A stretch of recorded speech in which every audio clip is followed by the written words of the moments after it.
রাত্রের ক্ষেত্রে রাখছে, বরদুশিয়া বাজারও দোহান দিছে, তুই যে দিনের 2:30 পর্যন্ত ঘুমাস, তোর বাপে যদি মইরা জায়গা দোহানদারি করন লাগতো না? দোহানদারি তুই করতি না? তোর সংসারটা কি তামা তামা করে লেবি? তোর মতো তুই হইলি বাহের বরফুত, তুই যদি এরকম করো সুইটারি কিতা করবো?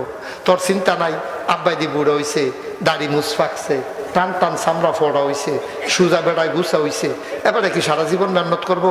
আব্বা আগামীকাল থেকে আপনি আর দোহানো যাওয়ান লাগতো না।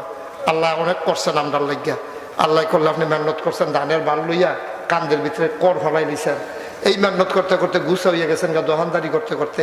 আব্বা আর যাওয়া লাগতো না, আমরা আল্লাহ করলে বড় হইছি, আপনি বিশ্রাম নেন, আমরা ইনশাল্লাহ দোহানদারি করাম, আপনি বাইর থাকেন, আমরা ইনশাল্লাহ ক্ষেত চয়াম, আমরা ইনশাল্লাহ ধান কাটতে আনাম। তুই ইউনিভার্সিটিত ফরস, কলেজত ফরস, তুই তোর বাহিরে চিঠি লিখবি, ফোন করবি, আব্বা কোন দিন দানদানি করবো আমারে ফোন দিয়ে, কখন আমি আইতাম না, দানদানির সময় আয়াম।